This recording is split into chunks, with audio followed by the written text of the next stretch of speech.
La séance est ouverte. L'ordre du jour appelle la discussion du projet et de plusieurs propositions de loi portant séparation des églises et de l'État. Mars 1905. À l'Assemblée s'ouvre un débat d'une portée telle qu'il résonne aujourd'hui encore. Parmi les députés, certains vont marquer ces heures décisives qui vont voir la République assurer la liberté de conscience et garantir le libre exercice des cultes sans en reconnaître ni en subventionner aucun. Parmi ces visages à jamais attachés à l'histoire de la laïcité à la française, celui de Jean Jaurès.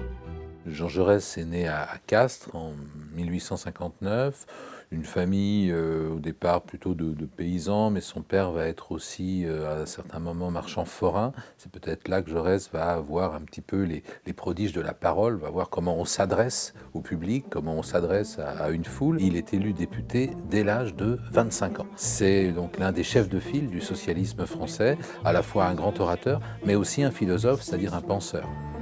La marche délibérée de l'esprit vers la pleine lumière, vers la pleine science. Pendant les débats de 1905, Jaurès d'abord se tient un petit peu en retrait.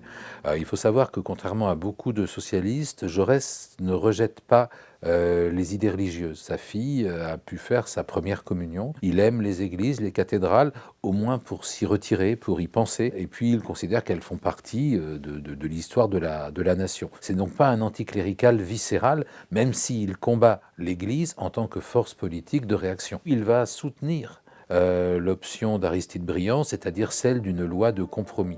Et quand Jaurès entre en scène, quand il prononce son grand discours dans l'hémicycle, c'est pour inciter l'ensemble des socialistes à soutenir le projet du rapporteur et à ne pas chercher à brutaliser l'Église, à brutaliser les croyants en cherchant à utiliser la loi pour déchristianiser la France. Ça n'est pas l'objet de cette loi, c'est une loi qu'il veut loyale et respectueuse de la liberté de conscience. C'est en respectant les principes d'organisation des églises et c'est en dressant contre ces églises la grande association des hommes travaillant au culte nouveau de la justice sociale. C'est par là que vous ferez progresser ce pays conformément à son génie.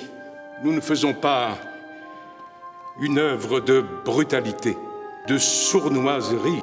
Nous faisons une œuvre de sincérité. Pour Jaurès, qui raisonne là plus en philosophe qu'en politique, c'est à travers le temps que les consciences vont s'éveiller par l'éducation aussi et pourront tous se déterminer par eux-mêmes. Et donc son idéal, c'est le citoyen qui est autonome de son jugement et de sa croyance. Et finalement, dans ce cadre-là, qu'importe si les gens croient en Dieu ou pas, du moment qu'ils sont respectueux de la liberté d'autrui. C'est cet idéal-là qu'il décrit. C'est une approche un petit peu singulière, qui n'est évidemment pas celle de l'Église, mais qui n'est pas celle non plus des anticléricaux forcenés, qui eux, à la limite, raseraient volontiers toute trace du passé chrétien de la France.